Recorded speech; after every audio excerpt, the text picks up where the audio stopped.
Samajwadi party कार्यालय पर अखिलेश यादव की प्रेस कॉन्फ्रेंस। अखिलेश यादव ने व्यापार सभा के साथ की महत्वपूर्ण बैठक। अखिलेश यादव ने कहा कि मैं व्यापार सभा के सभी पदाधिकारियों का धन्यवाद देता हूं, आभार प्रकट करता हूं।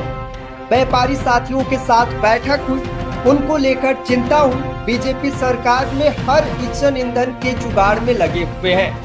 व्यापार सभा के लोग आगामी चुनाव 2027 में कंधे से कंधा मिलाकर चलने का काम करेंगे। आगे उन्होंने कहा कि बीजेपी के राज में व्यापार, कारोबार, आर्थिक, सामाजिक आपातकाल के दौर से गुजर रहा है। पिछले एक साल में 35,000 एमएसएमई कंपनियां बंद हो गई हैं। कुछ भाजपाई मुनाफाखोरों की वजह से बड़े पैमाने पर बड़े व्यापारियों की छवि खराब हो रही है। आज व्यापारियों को व्यापार चलाने के लिए उनके पास पैसा नहीं है। अब तो सूचना यह है कि अब तो निवेश में एडवांस कमीशन की मांग हो रही है।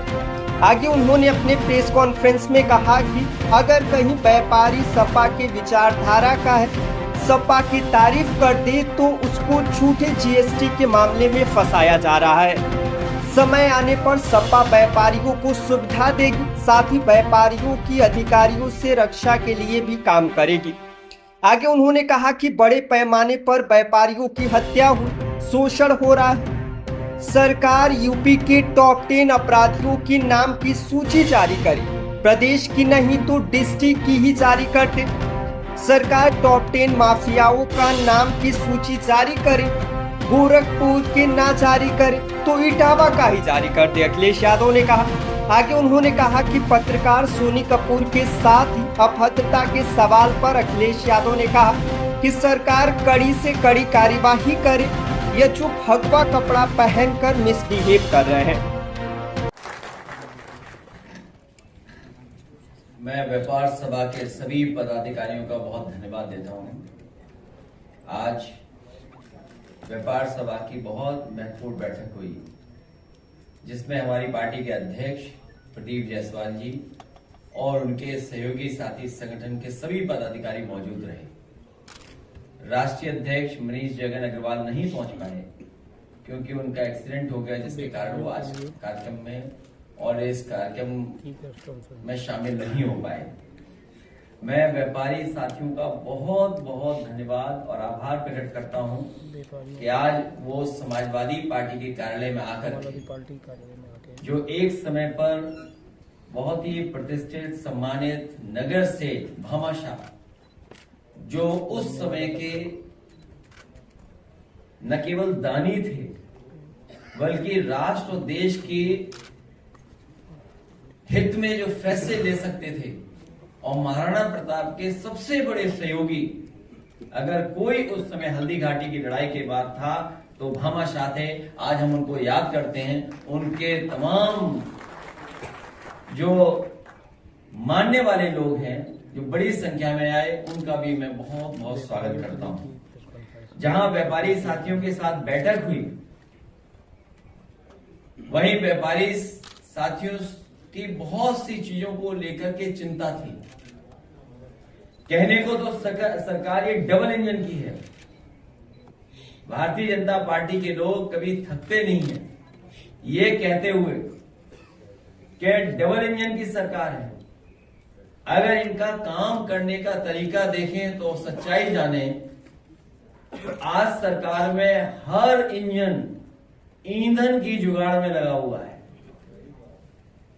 जितने भी इनके इंजन हैं सब ईंधन के जुगाड़ में लगे हुए हैं।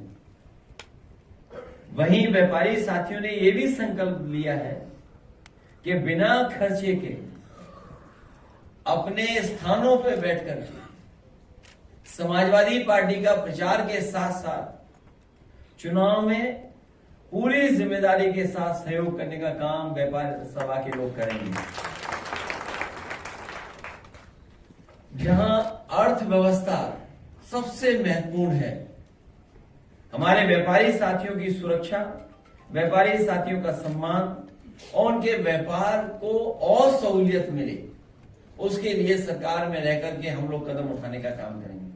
जहां भारतीय जनता पार्टी ने समय समय पर यह भरोसा दिलाया व्यापारियों को कि जितने भी उन्होंने फैसले लिए हैं, चाहे वो जीएसटी के हों या अन्य कानून के, ये कहकर के भरोसा दिलाया कि इसके लागू होने से, इसके सरलीकरण होने से व्यापार को लाभ पहुंचेगा।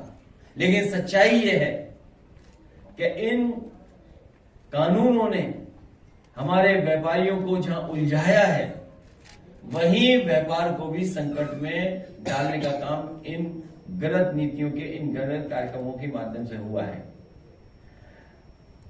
भाजपा के राज में, इस भारतीय जनता पार्टी के राज में व्यापार, कारोबार आर्थिक सामाजिक आपातकाल के दौर से गुजर रहा है। ये नए तरह की इमरजेंसी है व्यापारियों के ऊपर। ये ऐसा समय गुजर रहा है कि जहां पर आर्थिक सामाजिक आपातकाल लग रहा है। कल ही खबर हम लोगों ने अखबारों में पढ़ी और बहुत सारे जुड़े व्यापारी इस बात जानते होंगे, जहां अखबार में ही लिखा है और सरकार का ये आंकड़ा ये कहता है कि पिछले एक साल में